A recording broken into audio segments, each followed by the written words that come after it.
Not everything metal was created equal. It's been a really good interview, by the way, guys. Probably one of the best I've done so far, and I've done loads at the minute. The Metal Podcast. Chuck and Godless attempt to bring order to chaos, or just ask questions that make everyone feel uncomfortable. That's probably the most unusual question I've been asked. This is the Metal Podcast with Chuck and Godless.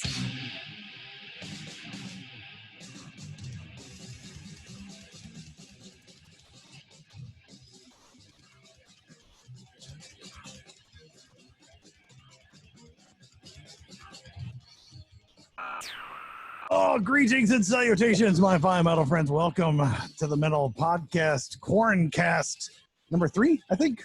Something like that. Yeah, we're somewhere in there, in the zone.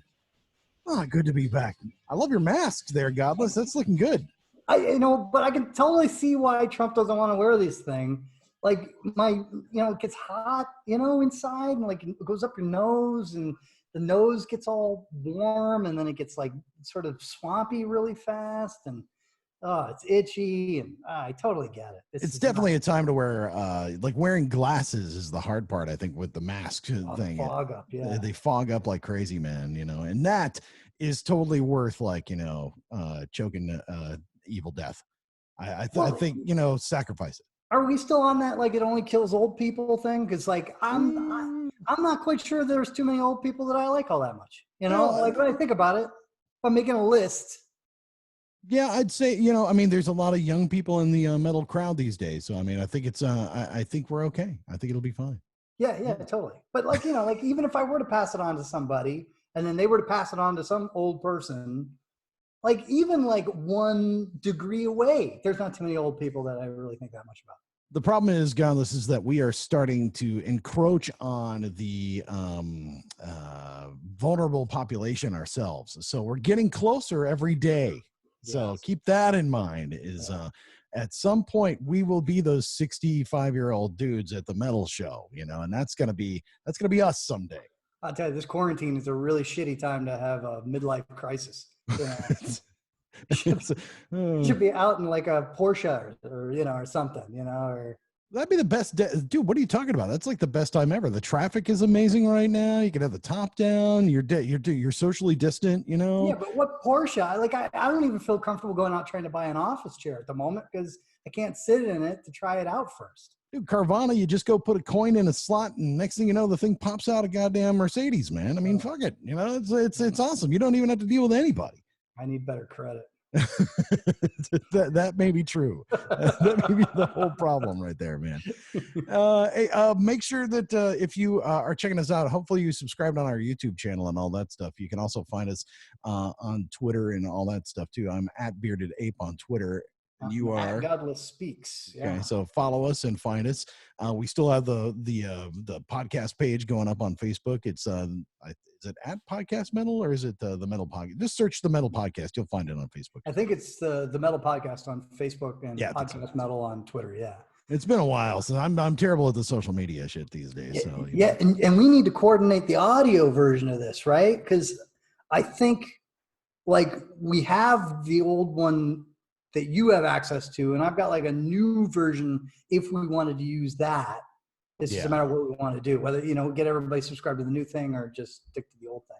Yeah, I'm playing around with a couple of different hosts and providers and things like that. We just like, if we're going to be regular about this, I don't know. What do you, if audience wise, like, do you think we need to be more regular about this? Or, let us know, folks. Yeah, you can always let us know if this is something that you want us to explore more, because, how much time do we want to invest in it? If you Another podcast, now that Godless listens to about 50% less metal.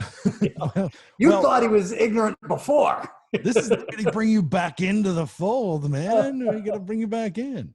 Well, but it's like I talked about before, like there's no way inside my house locked in with the family to listen to this stuff. It's called headphones, bro. Well, it's funny you mentioned that. I ordered a pair of headphones just yesterday for that very reason. And I was like, you know what? I gotta somehow get that into my head. I will suggest multiple accounts on Spotify, because the other day I blasted something on my daughter's iPhone on accident because she had hers up, and whatever she was listening to, I pulled it out and I started playing. I think new Exocrine or something like that. It was like tech death. And she's like, what the hell did you just do to me? Like, it's like, you're welcome. Check it out. Your boyfriend's going to love it. It's going to be great. Don't worry. It's going to be awesome, man. It's pretty cool. Yeah. We'll get you back in there, dude. So like Google Play Music is shutting down, and that's been my platform. Oh. And they're trying to get everybody to go to YouTube Music. And see, that's the thing, is that my library is in Google Play Music.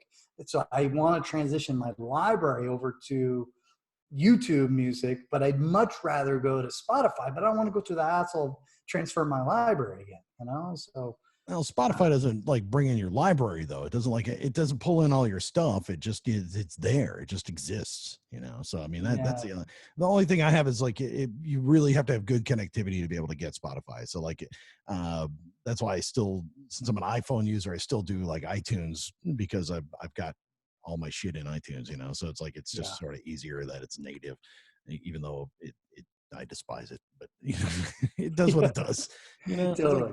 There's 50 different ways to get music nowadays. The trick is trying to find the stuff that you like really want to like pull in and check out, and what you're on about, like what's turning you on to music. And a lot of people are using Spotify for that, which, you know, pisses me off, because that's why I have a radio show, is you're supposed to listen to me and I tell you what's important, and then you go listen to that. Totally. That's not as effective as it used to be. It really isn't. But you can also check out the No Control Radio HD channel if you go to nocontrolradio.com. I've streamed a 24/7 metal channel right there. It's got no commercials, no nothing. I even play like local Austin bands and stuff, unsigned stuff. So there's all kinds of things in there. And my feature, if you remember back in the day, like old school radio, rock radio, it was always mandatory Metallica was the thing, right? And mine is Essential Slayer, and I play Slayer almost every hour.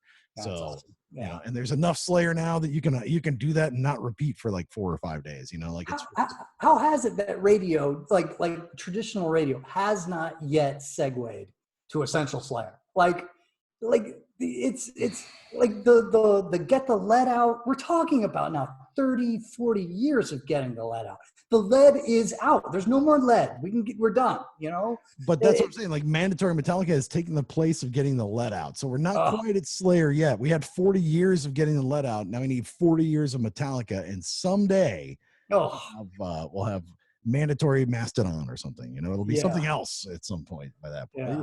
You know, that was a discussion. I think who posed that question the other day about like, the next, it's the age old question of who's the next Metallica or who's the next whatever band that's going to be like that, you know? And it's like, go Gojira.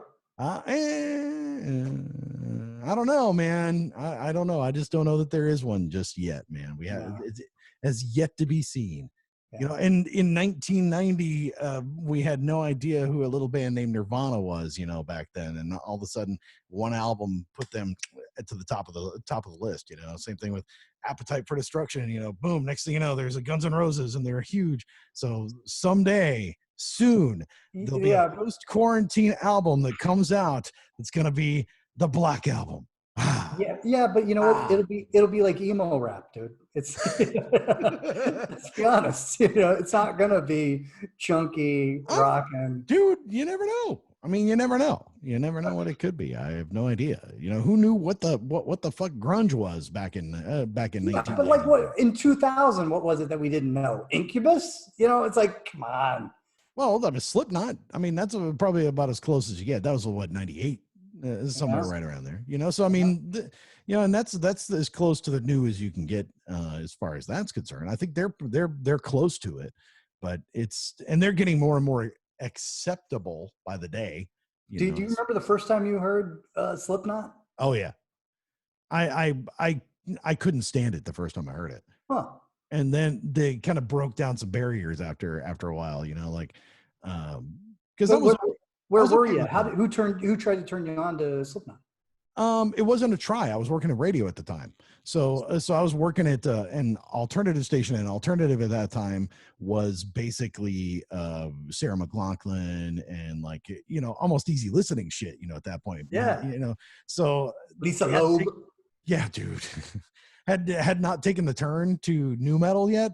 I was still listening to the Deftones and Korn and some of that stuff before we had transitioned to that. And then suddenly we made a flip to playing the heavy stuff and playing Limp Bizkit and that sort of thing. And Slipknot was in the middle of that, and I was like, oh, I don't know if I didn't really like it right at first, and then it just sort of after a while it sort of clicked, and I think it was 2001 or 2001, like when I finally just said, okay, I'm in, and it was them and System of a Down, a few others, and I was totally fine with it. So I think I was driving around in Manhattan, and I think it was WRIU or WRUR, one of those college metal stations.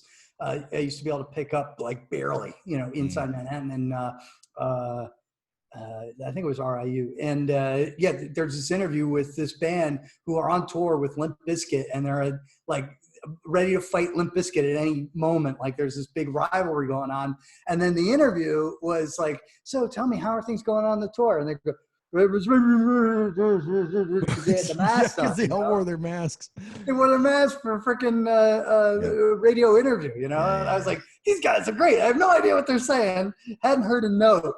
But like as soon as, I don't remember what song it was. I think it was probably Wait and Bleed or something like that. One of those early. It's not 777 or 666. No, it wouldn't be that one. It was probably one of the hits. It was because at that point it was like Wait and Bleed was the big one. Right. Yeah. But I don't think it was Wait and Bleed, because I remember Wait and Bleed being the one that put me over. Like totally over. Oh man. All right. Yeah. Good.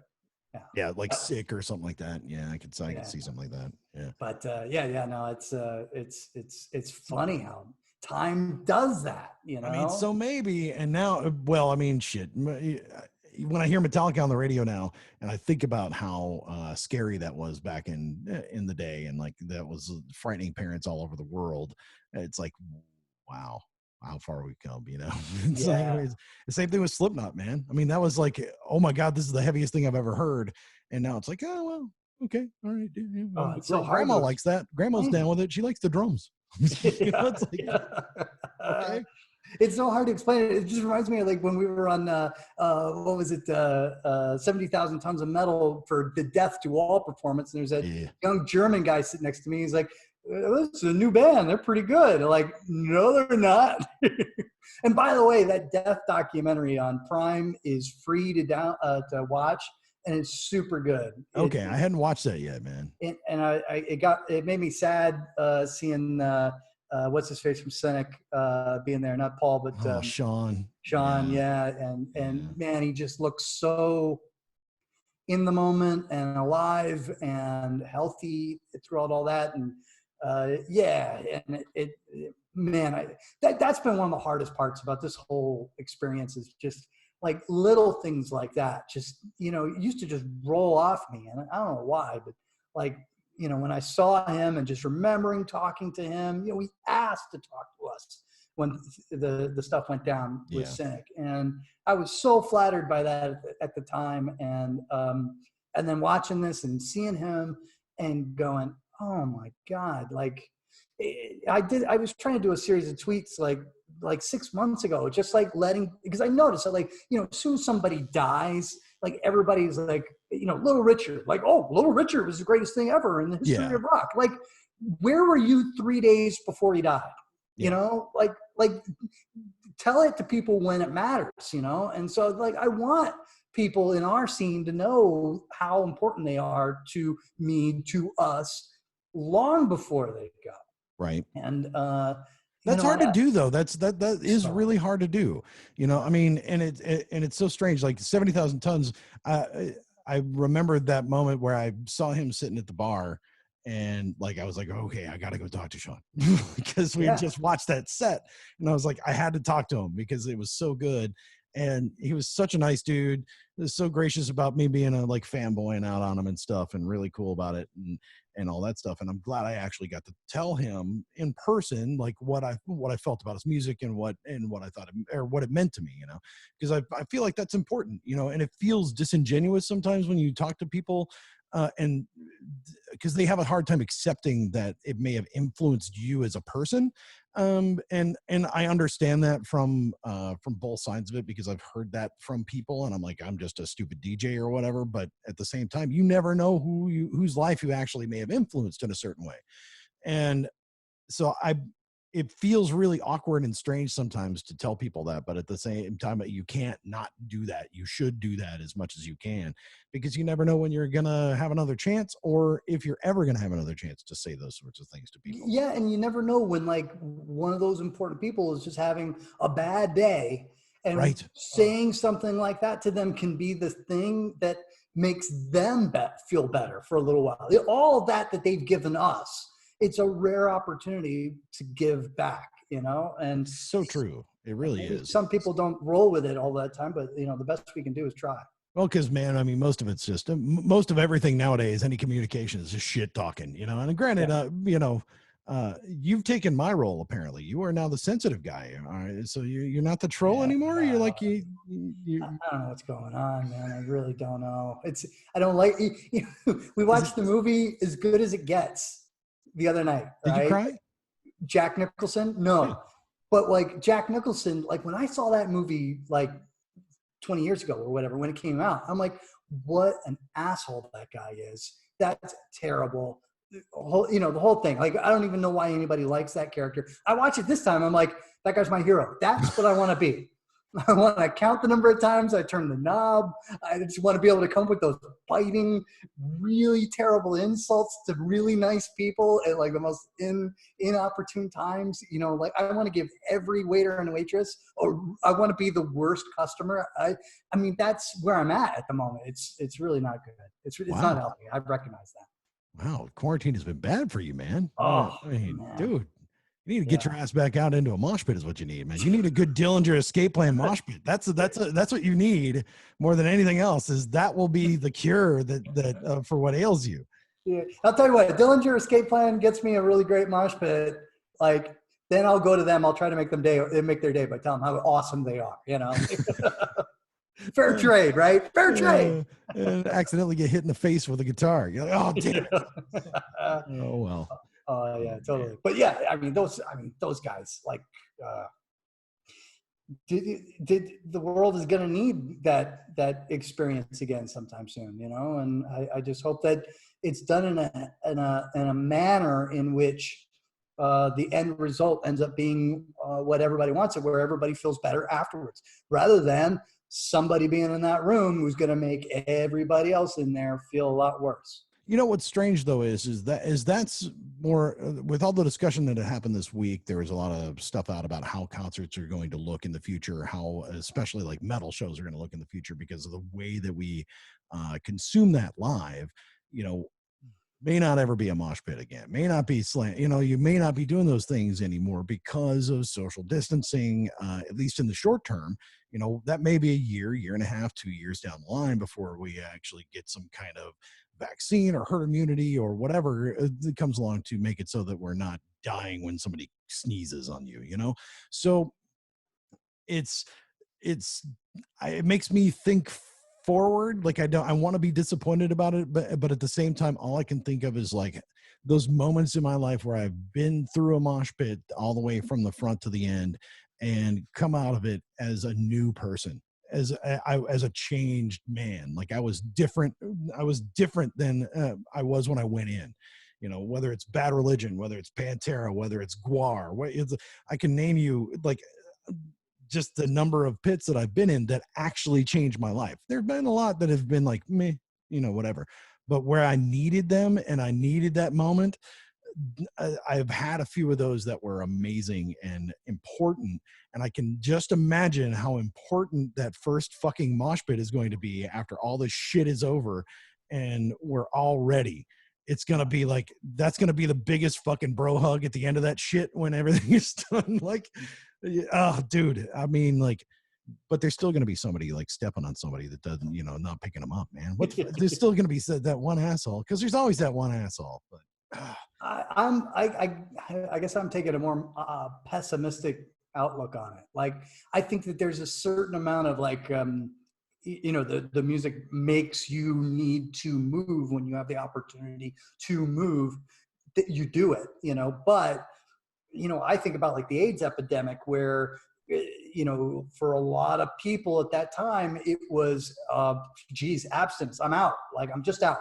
Right. And it took decades after that to get to the point where I think especially teenagers feel comfortable with casual sex. You know, And I mean, I think it's going to take a long time to feel comfortable again with it. I mean, it still feels awkward going to the fucking grocery store, let alone, getting in a mosh pit, man. yeah. I mean, you look at somebody that creeps up on you in the produce aisle and you want to punch them in the face right now. So, I mean, it's kind of weird, but Well, I remember like thinking I was going to wear one of these at a poker table. I usually wear a scarf anyway when I, across my mouth when I'm sitting at a poker table. But like now, like this, I can picture this being a part of my life for the rest of my life. What's great is that you don't have to take care of your teeth. So, like, fuck the dentist. Dentists are right out, man. Man, oh, dude, don't get me started on that fucking problem. Oh my God. I had no idea how bad keto mouth really was, man. But dude, my breath is awful. I apologize. I really do. I mean, because I've lost 100 pounds and I've been pretty much in ketosis for 2 years now. So this has been painful. I apologize. I literally apologized to the wife because I was like, I did not know it was as bad as this. I had no idea. And now I know for sure that, oh my God, my mouth is a fucking pit. It's like, totally.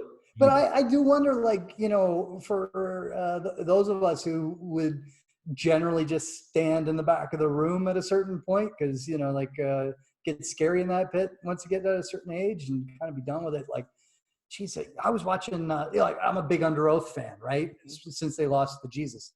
And, like I'm watching a video of them performing a small club like a year or two ago. Oh, geez, and I can't even remember what venue. I think it was somewhere in New York City. And just like they go on, and it was like a Dillinger Escape Plan type of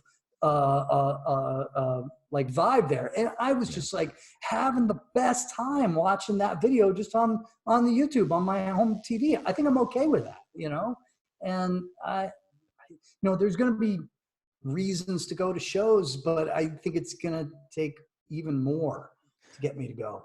I could see some of that being I could see that being somewhat of a problem, and that being not just you.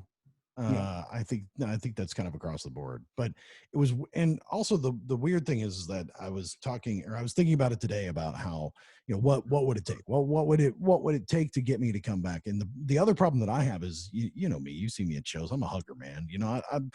I see friends and the first thing I do is give them big ass hugs everywhere and shit, and it's like, it's one of those things that is part of the process and part of being together.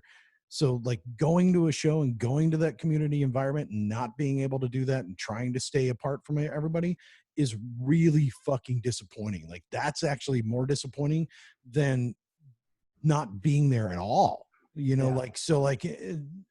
having to dramatically change that experience is something that I don't know that I'm interested in. And I think that's going to be a hard sell for a lot of venues and a lot of people. People are on about, wanting to go see shows and on about, we need live music. And there's a lot of people doing really good work to try to keep venues alive and those things. And that's legitimately an important deal because there are small businesses across the country. But at the same time though, like it's gonna be tough for people who enjoy shows to go and enjoy that in a different way. And I don't know I don't know if we're ready for it or not, like if we'll be able to. And like you, I'm sort of the same guy that stands in the back of the crowd now. I don't get in the pit as much as I used to. It's my fucking back hurts all the time. Like I'm not that dude like I used to be at the same time. But part of that is still, like I said, being able to shake hands and kiss babies and do all the stuff, like it's just kind of important to me, Yeah, no, I hear you. And for me, it was always like, I wonder what they got at the merch booth, I guess. Yeah, I don't know. Well, I think it's going to be, and the other part of that, I think that's going to be tough is the liability that comes along with something like that and what that means for a club that's open. And if you do contact tracing, what that means, like after the fact and all those things, I find that so weird. Like everybody's like talking about, oh, well, it's all up to the venues, whether they open or not. And, like the states are just going to tell people, okay, now you can do it. And then everybody's going to go do it. And I go, well, wait a minute.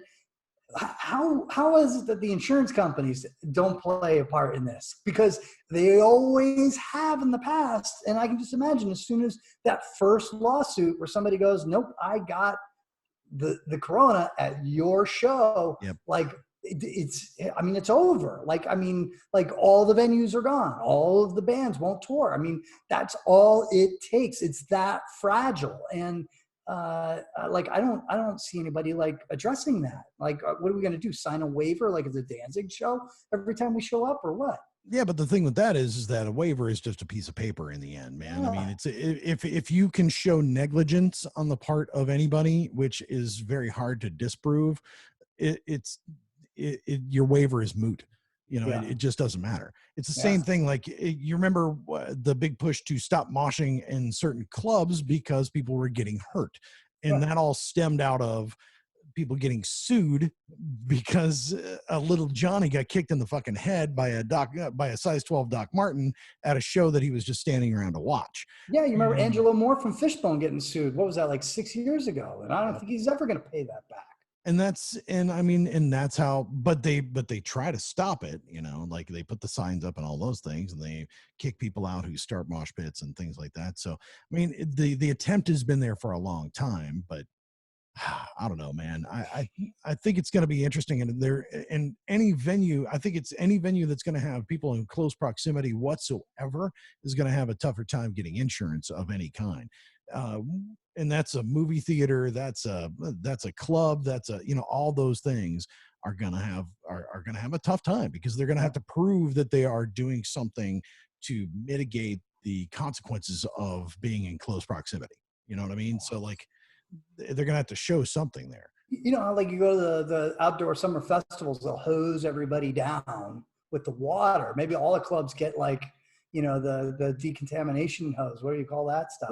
Well, dude, who knew that the foam party was going to be the cleanest motherfucking place in the entire world to go, man? It's on. Like just spray soap over the whole damn crowd, man. Hell yes. It's foam. It's disinfecting. It's great. Disinfectant foam. I mean, that would be enough to say that, hey, we tried, right? I'm just saying, we bring that shit back, man. I mean, if it was a guar show and instead of squirting guar goo on you, they were spraying you down with disinfectant, it's on. Yeah. Oh, just stick the disinfectant in the blood. We're good to go. That's what I'm saying. They're doing their due diligence, man. We just hose you down with that shit, Yeah. That's what I mean. And then it's a service to the venue too. The venue got to be happy with that. There you go. You can charge them extra. We just disinfected your entire club. All the Fago that ICP has, boom, it's actually disinfecting Fago. That's right. It kills Corona. It's amazing. You go to the show and much of they have like the flash pots, they have the lasers, like it's just another thing. It's just a hose or a foam dispenser. Yeah, exactly. It'd be smoke, or whatever, totally. We just make that part of the show, the mystique, And the way you got to look at it is like, that the foam has got pretty good disinfectant if the band is performing on the stage and not on Zoom to the venue, because then if they're doing Zoom, that that's probably not really good disinfectant. See, now that's actually going to be, I think, one of the more interesting parts of all this stuff is that with so many of the musicians that are really in the vulnerable area now, as far as what would be considered the death range of this virus, what's going to happen with them? I'm so glad you bring that up, because that's kind of where I was trying to get to and didn't quite, with like talking about like Sean Reinert and these other people who are important to us who we've lost over the last few years. Like, they were playing Lemmy on the radio the other day. I was remembering that the images from Lemmy performing in Austin and everybody giving him a goodbye, and just thinking like, Jesus, I mean, we are recording this on the 10th anniversary of Ronnie James Dio's passing. Wow. So, there are a lot of people in the vulnerable population that are musicians that we know and love. I think there's a list. Who was it that it was when, I think it was when Bowie passed, somebody had put together a list of like all the musicians that were over 70, and holy shit. You just don't even, you forget like who is actually over 70 years old. I mean, granted, you know, Keith Richards, he's like 195 years old, but he sold his soul to the devil years ago. So he's going to be alive till the end of time. Yeah. He's stranded here. But there's a lot of people that are in that vulnerable range, not just because they're of their age, but also because of previous conditions and things that they've had, stuff that's diseases and things that they've had in their lives and stuff. Totally. I think the only reason that Ozzy's considered still alive is that Sharon hasn't knocked on his bedroom door for a month. Well, dude, yeah, they've got him sequestered, man. There's no way they're letting his ass out. You know, it's like, but that's what I mean. Open the door, the skeleton of Ozzy still sitting there, like, oh, okay, we're gonna have to. But you talk about metal, and you talk about like Geezer. You talk about you talk about that old guard. You talk about like the Bill Wards. I mean, you talk about those guys, and there's so many of them that are in the danger zone. And then you also talk about like dudes that have been sick or have had, you know, trouble with diabetes, or have, you know, there's a lot of illness or pre-existing, like smokers and drinkers, and there's a lot of things here. So it's like, so are we willing to sacrifice, you know, decades and decades and decades of art just so that we can go see a goddamn show? Yeah. You know, I don't know that I'm ready for that, you know. So, or what is it going to take to get us there, you know? But it's that same argument that like the reopeners are making. It's like, so are we killing them by not letting them do their art, or getting them out to, like, paying them to see a show without their livelihood? You know what I mean? So there's this kind of catch-22 in the whole thing too, where it's like, yeah, when you talk about, like, you know, we don't know if the next Nirvana is like you know, any day now they could pop up, but if there isn't an economy to support a possible Nirvana, then all of those possible Nirvanas will never happen. So many things, man. So many things. I don't know, and no good answers. It's actually going to be interesting just to see how it all plays out and what we're willing to do, you know. And the only thing that we're willing to do, what's crazy is, like, you know, normally we can kind of extrapolate and bullshit our way into some kind of like, this is the right answer or wrong answer, because, you know, there is a right there, but there's not. There's like, so not a right or wrong answer in most of this. You know, the best thing you can do is almost just to be too selfish and protect yourself, you know, like, but you want to help people and you want to be there and be in the middle of it and be part of it. But that's the thing that makes it dangerous. You know, it's like, I don't know, man. We got to find like a metalhead epidemiologist to get on here to talk to us. That's what we need. You know what I mean? You know, there's got to be some dude working in a lab somewhere that's listening to fucking High on Fire somewhere. There's got to be.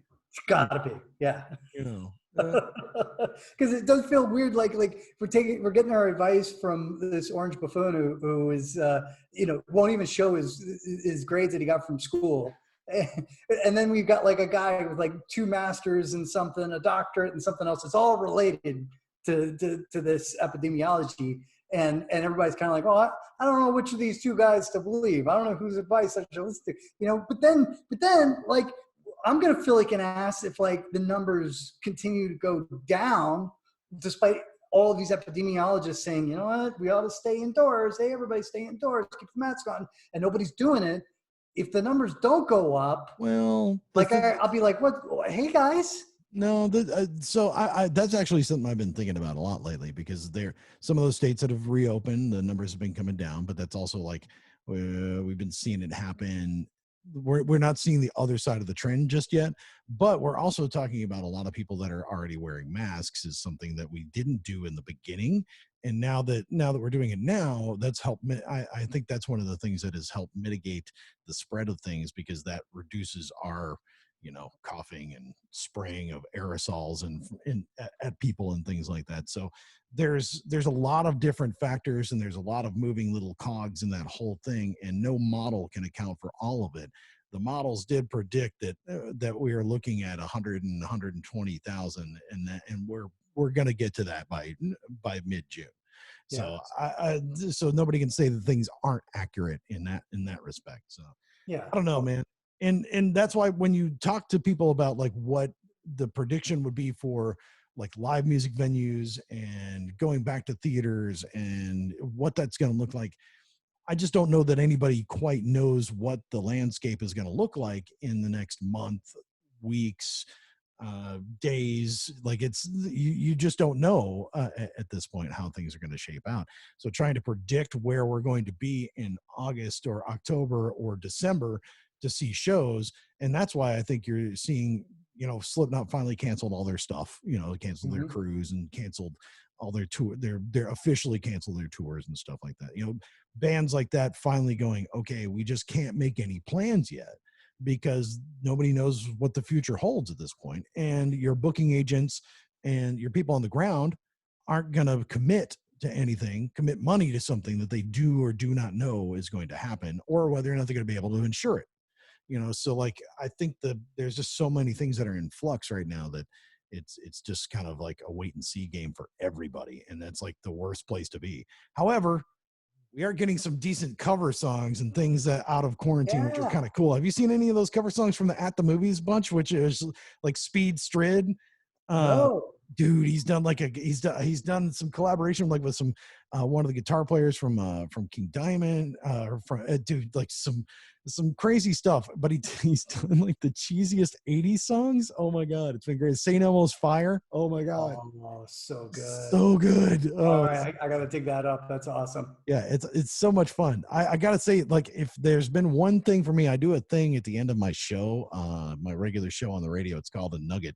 And I don't like to play cover songs like in the regular rotation with stuff normally, but dude, finding cover songs right now is amazing. There's so many good ones right now. I mean, so even good. Behemoth just came out with a Cure cover like this week. There's a single that they came out with that was really good, man. So if quarantine has done anything for people, it's done some interesting collaborations between different artists trying different things.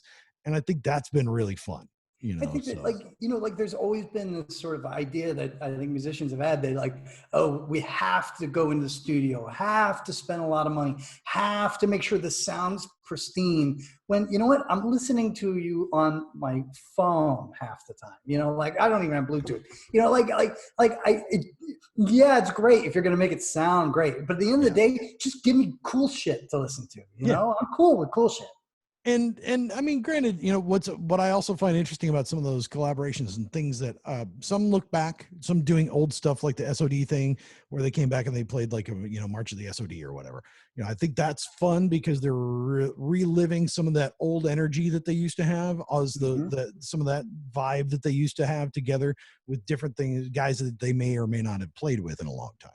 I think that's really cool. And then there's the other thing like Speed Strid and At the Movies, where it's a bunch of different people that they may have wanted to work with for a while. They've played around with and tried things, and they're experimenting with weird and new flavors of stuff that they may have never tried because they didn't have the time. They were always like touring, punching through, getting in the studio, putting out a record, like grind. So this is kind of like, hopefully will spur like a good creative moment for music in general. We'll see some pretty cool, not just collaborations, but just some cool creative thought out of it. At least that's my bright side approach to this. I know you're the pessimist right now, but and the other bright side is that, like, it used to be that, like, if you're a musician and you ask another musician, hey, can we, do something together, songwrite or do a cover or whatever, and they say, no, I'm sorry, I'm really too busy. Like, they might be too busy, but if they do it now you can take it personally, like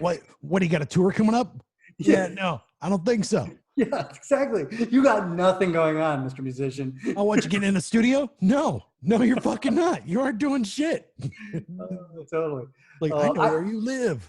I have no idea, but I hope that like all that home recording equipment stuff is just selling like crazy. Because, it is. Trust me, it is. Like, dude, I finally got this new camera and it took me like a month to get this damn thing. What are you talking about? Yeah. So, see how sexy I look, by the way? Yeah. I don't know if you noticed. Yeah. Got the exercise bike in the background. I got all kinds of fun stuff in here, man. I was on a Zoom call the other day and I was like, oh shit, I got like, yeah, okay. Somebody was like, are those like, is that a sex swing behind you? Oh no, it's your TRX bands, right? Yeah, it's my TRX bands. I was like, maybe it could be a sex swing. Well, that's cool that you are doing the TRX thing, because I remember ages ago you had a bad experience doing the TRX, and so I'm glad you gave it another shot. Well, I did because I had a bad experience being fat. Yeah. So like, there's that part of it. Yeah. So I lost a little bit of weight. It's a little easier to do now, Yeah, totally. and figure it out. No, I actually got the wife working on the thing, which has been pretty cool because they've been, can't go to the gym or anything. And they literally signed up for a membership 2 days before everything was quarantined kind of thing.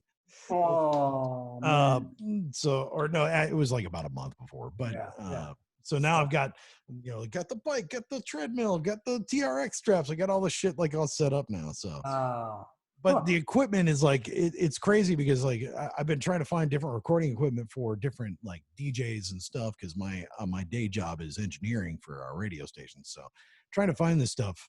People are recording. People have bought it up. They're playing and they're experimenting. And I mean, shit, I saw Iron Maiden covers on a hurdy-gurdy yesterday. So I mean, like, if that's going to tell you anything, people are getting goddamn creative right now. So, and I watched it too. I watched all of it. Yeah, totally. So it's like, okay. And people don't watch anything. Hell, they'll watch this show. Hopefully, maybe. Hell yeah. So we'll do this again soon, right? I think so. What we need to do is we need to get people to check this out on YouTube, check us out on Facebook, find us on Twitter and Instagram, all that stuff. I think we still have the @ChuckandGodless on Instagram. You can also find me on Twitter @BeardedApe. Yeah, that's my name. And you are Godless Speaks. All right. So make sure you find us, follow us, friend us, all that stuff. Check me out on the radio at No Control Radio as well. If you want to listen to some metal, I've got a stream and all that jazz. We'll try to keep this up and be positive, maybe.